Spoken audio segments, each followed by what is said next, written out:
because of wanting to people please, and that is one trauma or reaction of trauma. Because trauma Right, is not the response, right? The response is the people pleasing, it's right. the overworking, it's the undervaluing of self, Mm-hmm. sabotaging of self, um, that shows that perhaps this person might have experienced some traumatic things, and this is how it shows up now in how we minister.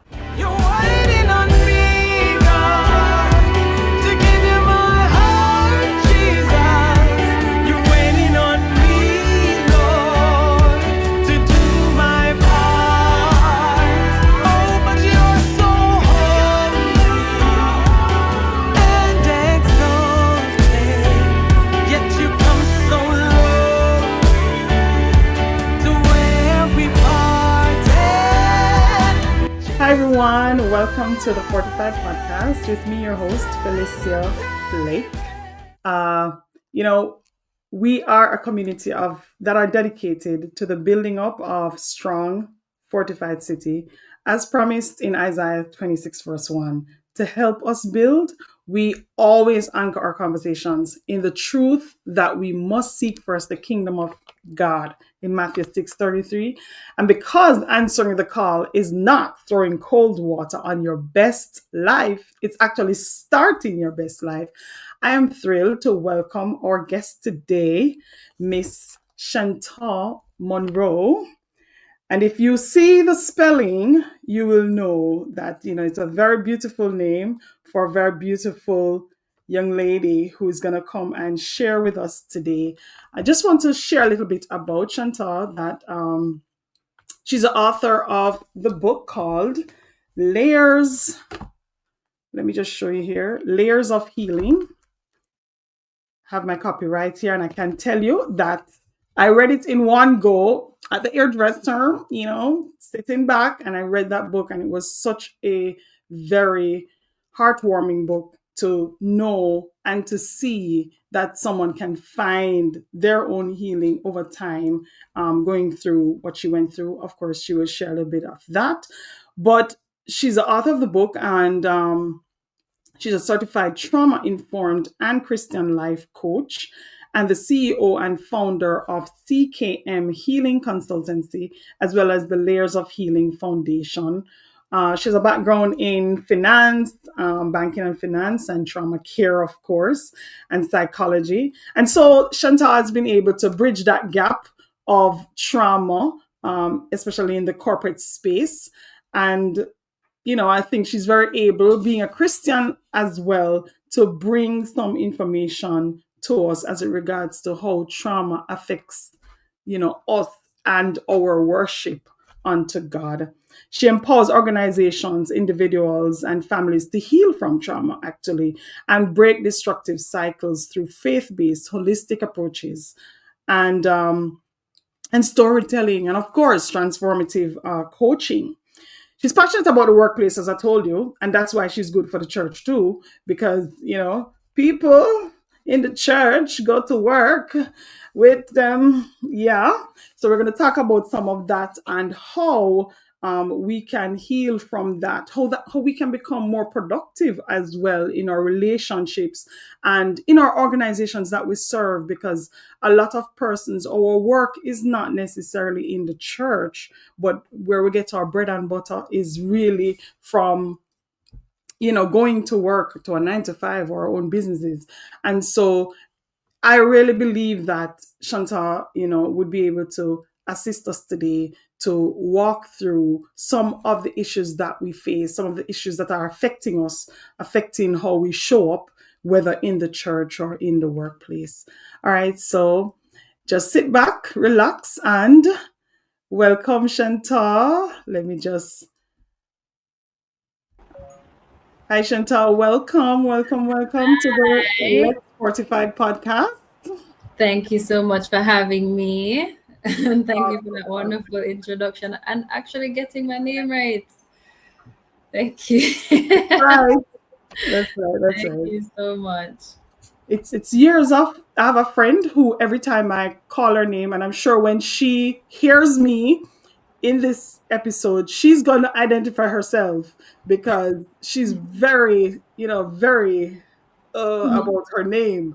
And so the correction, I try to do that as much as Mhm. possible. So, yes, Yeah, yeah. awesome. People usually get it quite wrong. Yeah, because the spelling is quite interesting. Yeah, yeah, The English language. yeah. Varied in all its forms. Yes. All right, Chantal, you carry a heavy hat. I'm the one wearing a hat today, but you wear a very heavy hat. Mm-hmm. Um, in terms of what you deal with Mm-hmm. from a professional level, uh, trauma is it's unique to different people, but it's not unique in its broader spectrum. Mm-hmm. And so of course, you're going to tell us a little bit about yourself and how you came into this very Mm-hmm. unique area of counseling. It's Yeah. not every day that we hear about someone who's focusing on that area. So Yeah. you can share with us a little bit Mm-hmm. about yourself, how you came into that. And of course, don't leave out the transformation and the salvation story, because we always want to know, how did you come to Christ? Right. Well. So you can share a little bit about that, and then we can get into the meat of the matter. All right. Thank you so much. The transformation and salvation, right? So I believe that I've been on the job training since 7 years old, which is when I remember experiencing my first um, traumatic experience. And then having spent a good chunk of my life being the go to person for adults who should be parenting, and then having to become parents for my siblings and my parents, not understanding the weight of all of it or the reason for all of it, thinking that everything that would have happened around me is my fault, and not understanding why I did not have support, from parents or otherwise, because everybody was coming to me to fix it, to create peace, to bridge the gap.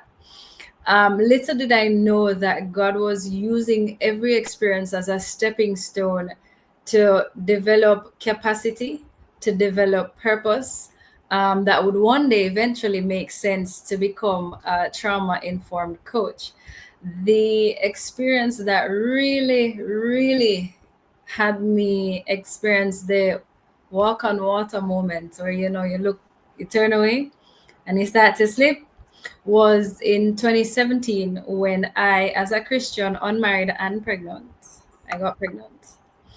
Mhm. And I include that emphasis so much because, in the church, we think that once we dip and we say, Yes, Lord, we are holy, sanctified, than thou. Mhm. But here I was active in school evangelism. I still am active in healing and deliverance ministry, prophetic ministry, all of the things. Still showing up at church, still showing up at work, but I fell. I Yeah. fell. And in the midst of it, even though God was talking to me, telling me not to do certain things, that's what it would have led to, I ignored him because I wanted my own way. Yes.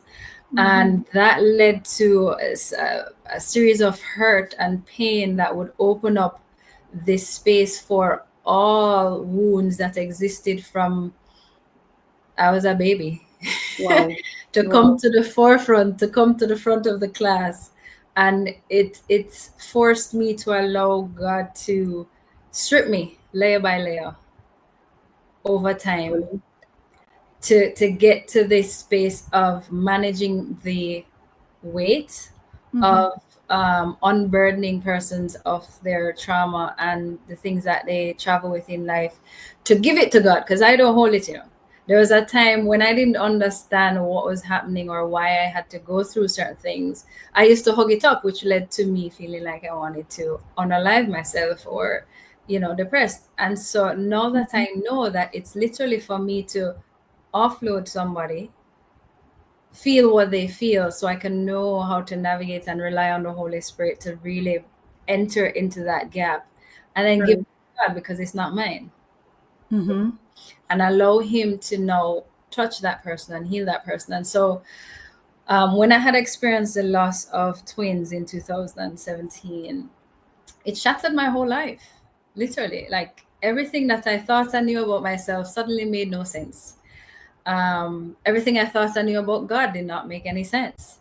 Everything I thought about relationship and everything about life just made no sense.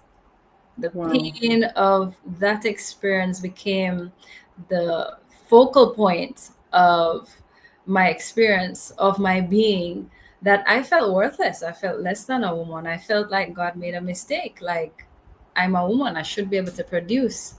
Mm-hmm. But on top of that, I was losing my relationship at the time too.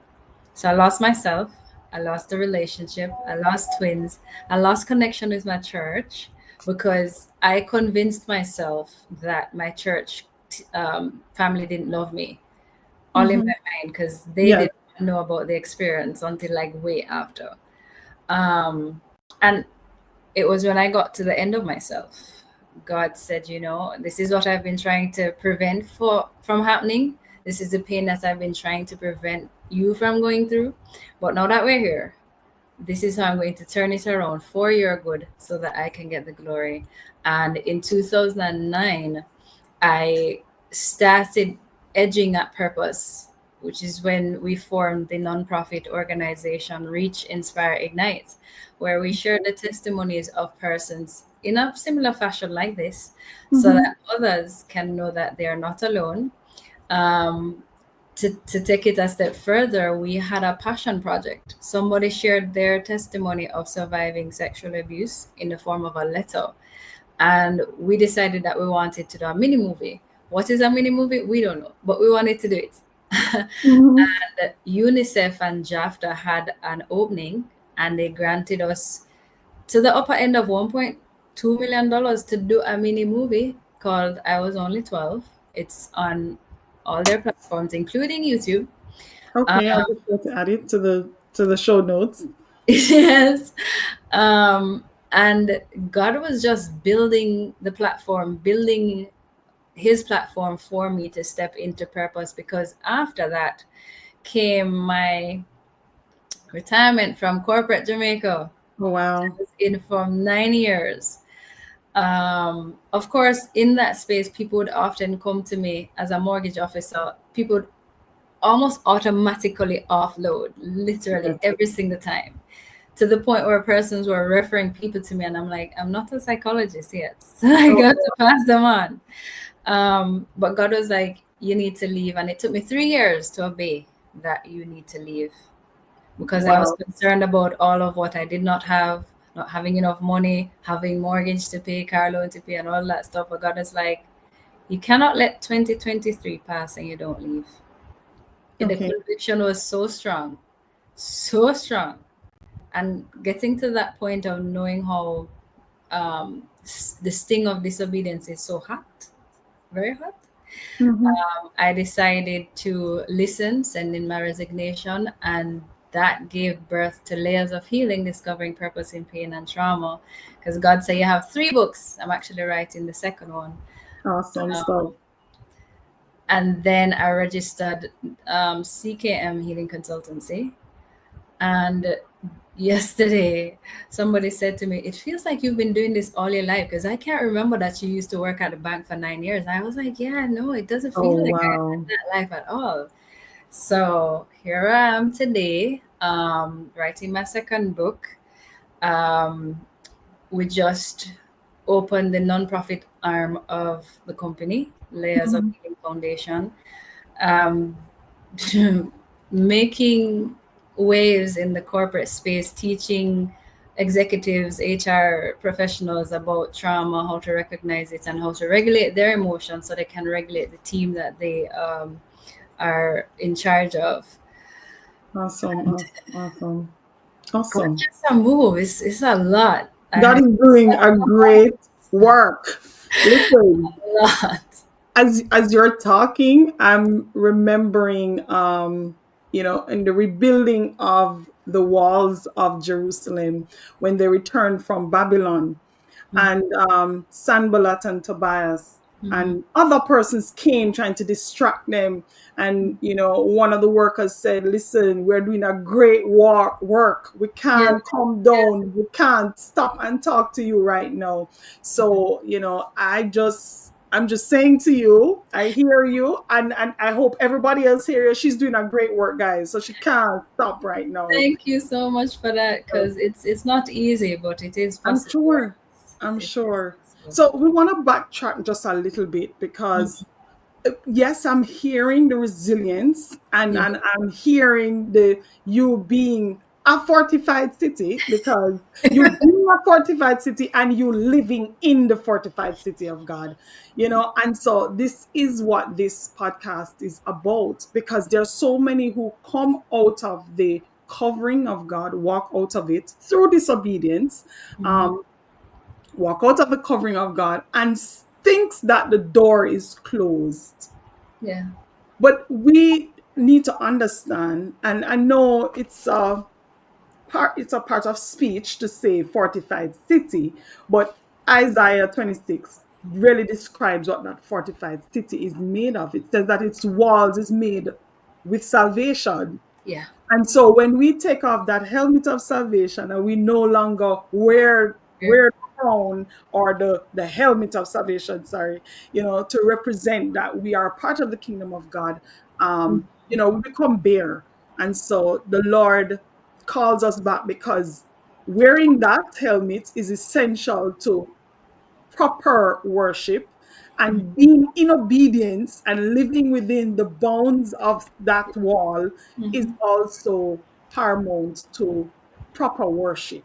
Yep. And then everything flows out of that. And that is why, my mother used to say, God bless her soul, she passed away over 13 years ago. Mhm. But it is through her that I'm also encouraged. She always said, the Bible cannot lie.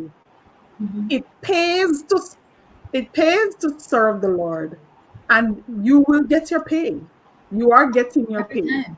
Every And time. it's not monetary alone. It's Mm-mm. the other ways. And so I want you to speak to some of the, so we're backtracking just a little bit to the Mhm. point of you, um, I'm going to say make a decision, but we understand.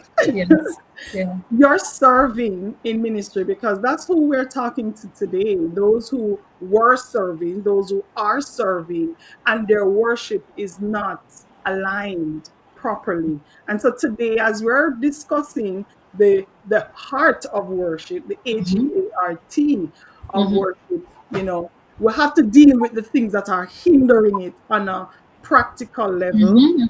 Yes, it might be spiritual, but a lot of it is, just on that level where we can identify. So I want you to, quickly identify some of the areas that people, worship leaders, ministers like yourself, who in the throes of ministry, find themselves in spaces and situations that is not aligned with the worship that they want to offer to God.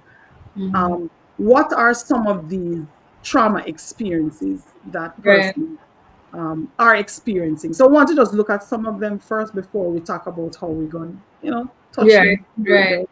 Yeah. So certainly. So when I started to cement myself at Church of the Rock, I actually was a part of the drama ministry, because they thought, I could act, I can dance, so they wanted me to go to dance. They claimed that I could sing, so they wanted me to go sing.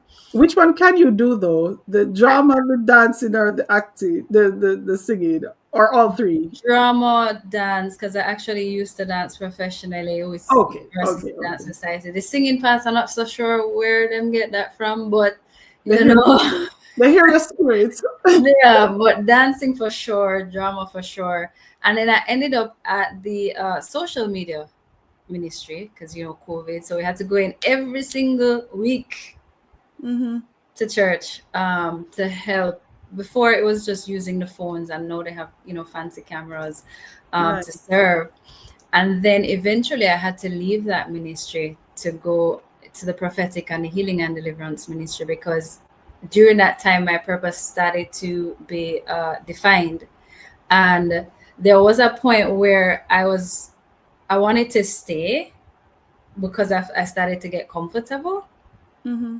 but also there's a stirring in my spirit to move. And I find that a lot of time as ministers, out of wanting to seemingly fulfill obligation, we stay in places where God is like, no, that's not where I'm calling you to. You need to move.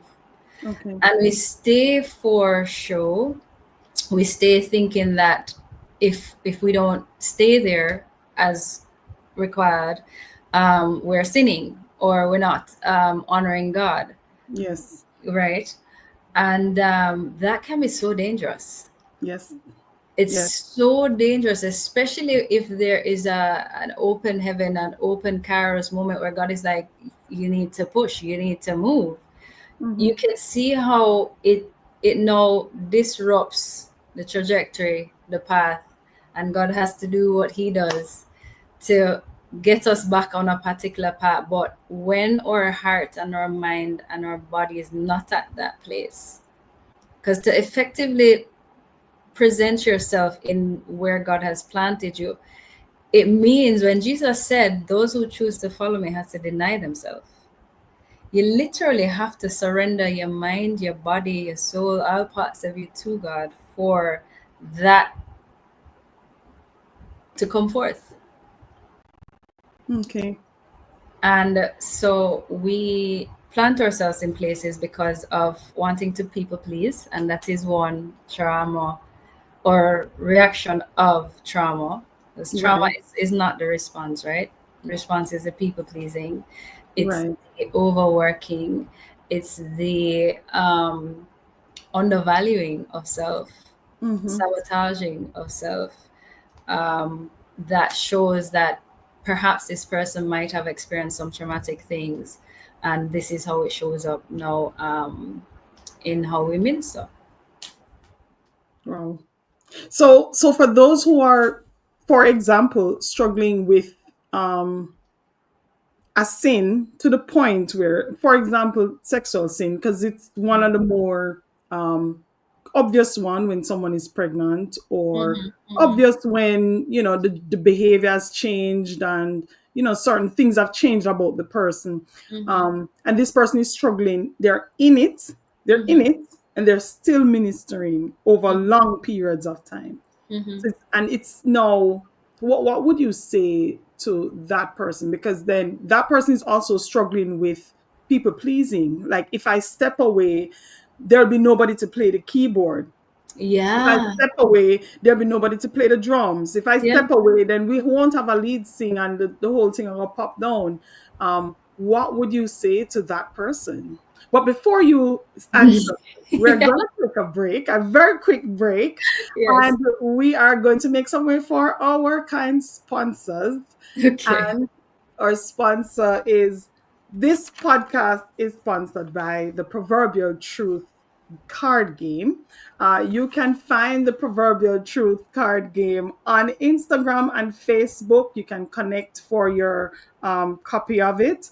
It is built in the scripture that says two are better than one because they have a good return for their money. Just pause for a quick ad, and then we'll get right back to Chantal's very interesting answer.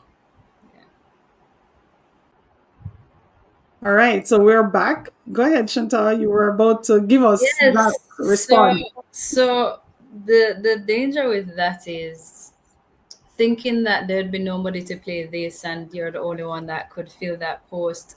We're playing God.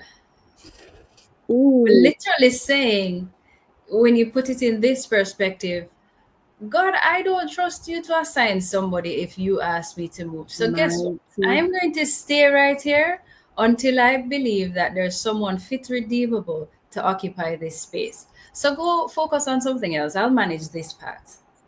You see how that sounds? Yes. And you're speaking to me because I actually had that experience. Not that I was, I've been married for quite a while. Actually, I've been married for Yeah. 15 years. So Yeah. the sexual thing wasn't the issue. You, Yeah. you said something earlier that when God says to move and you don't move and you're trying, so being a worship leader, in charge of music.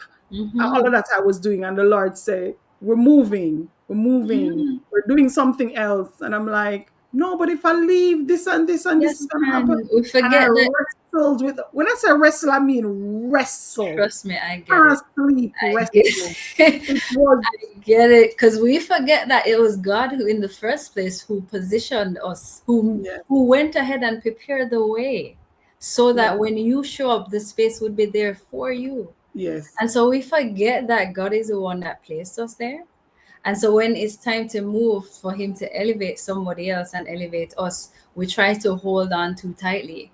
Mm-hmm. And then when that happens, God is like, all right, well, I'm going to allow certain things to happen so you can move. And usually, when Yeah, God allows things to happen, it's very uncomfortable. yeah. Because when you get a bulla from your leader, and the Lord already tell you, I said bulla. Do we still say that? But when you get, when certain things become uncomfortable in the space, and the Lord said, "But I told you to leave," Yes. and it's not a issue with leadership, and it's not an issue with Mhm. persons. It's just a time and a thing that the Lord wants to do. Because Yeah. when I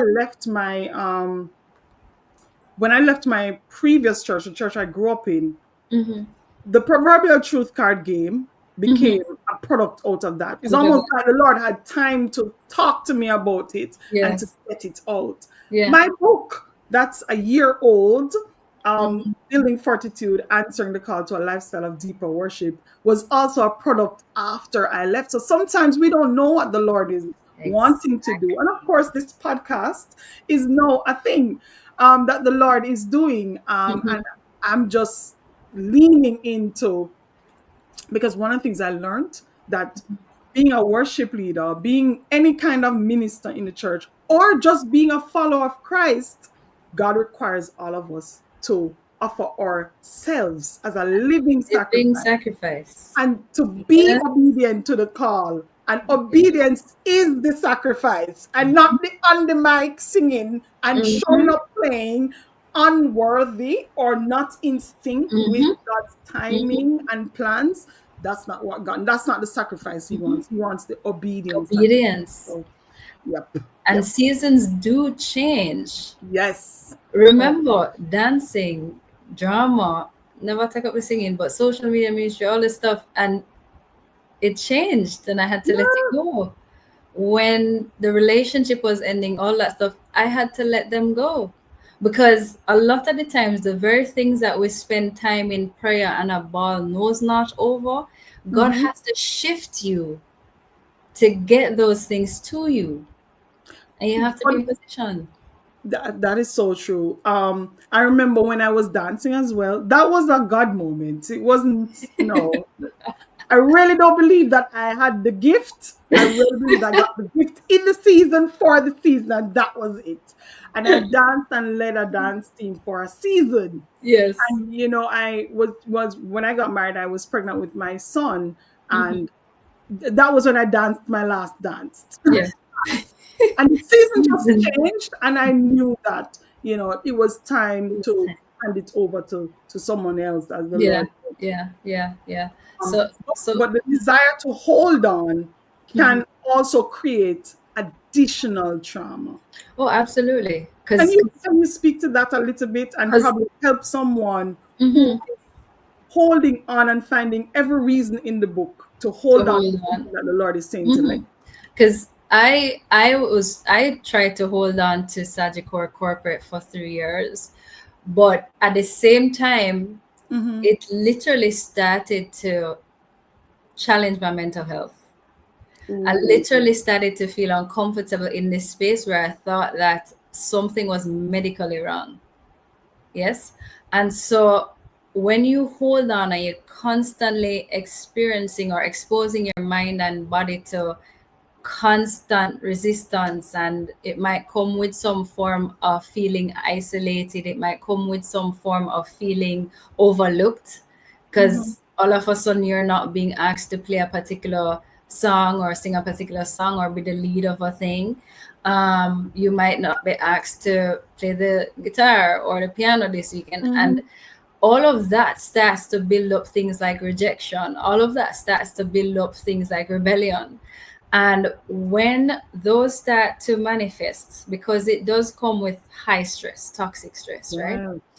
Toxic stress is a real living thing. Mm-mm. When toxic stress is harbored consistently in the body, right? You literally start to override the body's natural ability to cope with normal life experiences. So you find that the person might start get sickly, them start withdraw, Wow. them probably not eat enough food or eat too much food. They're probably not having water, staying hydrated. Um, they're just checked out and withdrawn. All of that can literally lead to the development of lifestyle diseases and harmful addictions. Yes. You know, Yes. and so is not just mental, because Mm. eventually toxic stress can literally, it's like when you wake up in the morning early, cortisol levels, which is the stress response hormone in the body, is usually quite high. And it is for that reason they said don't overstimulate your brain in the morning, because the stress response is already high. And so what you're doing is feeding into that. And Okay. so by the time 10 o'clock come, you're tired, you're burnt, you're exhausted, and you don't know where it's from, because you have pretty much given too much, overstimulated the brain too much Mm-hmm. for it to function. And then when we try to override that without resting, Ooh. we're not making it any better. But another part of it too is that because of this stress of being in a moment where you shouldn't be, or doing things that you shouldn't be doing, that also adds additional stress. So you can't even sleep to begin with. Exactly, And exactly my you're point. getting no sleep, and then you're adding to that no sleep of being extremely tired and Exactly my ineffective point. on a So when you professional basis. override the body like that repeatedly, Mm-hmm. it is going to shut down. It's like I always use this example. When we want to use a bathroom, we try to hold it for as long as we possibly can. Yes. The body then says, I've been trying to give you signs and signals, but you're not paying attention. And because of that, I'm just going to go wherever you are. I don't care. I'm going to release myself. For some people, it holds it, but then they end up with an infection. The Mm-hmm. body always, after repeatedly giving you warning signs, always comes back and literally pack you. See how God packs us sometimes? Mm-hmm. The Mm-hmm. body does that the same way. So when you stay in a space where you can feel that the season is up, but because of familiarity, you stay there. Because of people pleasing, you stay there. And when you repeatedly expose your brain and body to that, if, for example, you grew up in a household where you never felt enough, you Mm-hmm. are further confirming and compounding to your body and that foundation that you are not enough, It's a because lot. you start to disqualify your own self. Wow. And so sometimes then, so I'm going to speak to those two spaces simply because you work in the corporate. I'm a business owner, and my mind oftentimes go back because people are people. Whether they're in the church or in the workplace, they're people. They're human beings, yes. Sometimes, as leaders, Hmm. whether you're a worship leader or musician, you're organizing the band, or you are organizing the vocalists, or Hmm. you're leading the choir, or you're leading a business or a team at work, a lot of times then we're not necessarily dealing with the people. The person we know the person to be, she's so nice. He's normally very calm. Sometimes we're not dealing with the people. We're You're dealing with dealing with their a job. wounded child who never got the attention and love and affection and Wow. appreciation they needed, dressed in an adult clothing, Wow. wanting that inner child to be seen, heard, valued. And And then understand. what makes matters worse is that being an adult comes with its own trials, stress, struggles, and Absolutely. tribulations. So it's Absolutely. that inner child plus the adult life experiences coming together, compounded. How some of us refuse to heal. Some of us get used to the pain. Some of us get used to familiarity and we hug it up and we refuse to move, we refuse to heal. But eventually, is either God park you, or your body is going to park you. Wow. We've discussed, we've been on this for a little while, and I really want to touch Yes. on the healing part of it, the Yes. path to healing. And Yeah. before we get out of this rut, because I really believe that there are persons who are on the other side of this podcast Mhm. who are saying, I am ready, Yeah. enough is enough. I'm seeing those same symptoms in my life, and Yeah. I want to do better and be better and show up differently. Yeah. Yeah. So when we come back, we're going to jump on that and look at some ways in which Heal. we can heal. Yes. So Yeah. we're break for a quick advertisement, because we'll have to make mention of the proverbial truth card game. You wanna say, can't say. You wanna move, can't groove. You better walk in the flow, grow in the mold, shine like a star and speak over your goal. Never mind. You know the truth shall set you free. The proverbial truth, yeah. No more boring games night. Here comes the proverbial truth game, the relationship edition. Built to inspire and renew. Let Proverbs speak. You better watch what you're saying, know what you're doing. Keep it going and the truth will take you there. Oh, you know the truth will set you free. The proverbial truth, yeah. You know the truth shall set you free. The proverbial truth, yeah.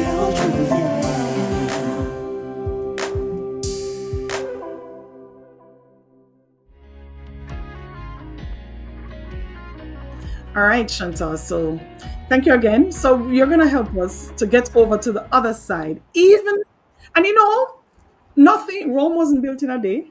And so the healing is going to take time, Yeah. and it's going to take space. It's going to take layers. It's going to take layers. So I want you to, as in terms of an initial pulling out, it's Mhm. almost, I want you to hold the hand of the listener that's on the other side. Yeah. Hold that hand. They're probably kneeling, they're probably crouching in themselves Mhm. about the issue that they're facing, and they just can't Mhm. break it, they can't shake it. Right. Hold them hand and pull them up, just up, to be standing upright Yeah. right now to listen to So, the rest of this. so two main things I want to say, right? The first thing is, imagine, let's say the person on the other side is 30 years old. You've gone through some stuff in life for 30 years. Yes.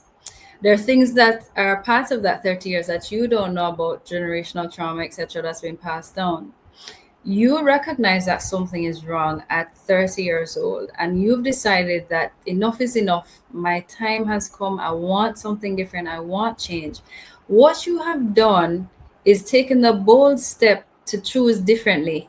And so recognize that up until this point of your life, you are now beginning to unpack 30 years of baggage, which means that if you're just getting started, there's no way you're going to unpack 30 years of layered stuff Yes. in a day, in 2 weeks, in a year, 2 years. Grant you, God can do anything, but He Himself did not build the whole space in one day. He took His time, which shows that things take time, things are a part of a process and an order to it. Yes. And so have a little grace with yourself. Yes. You are about to unpack 30 plus or more or less, whatever it is, you're about to unpack that, and that takes time. And so, with that, healing happens in layers. Salvation happens in layers. It's not the same day you plant the banana, not the banana, the mango seed, it bears your favorite mango tomorrow.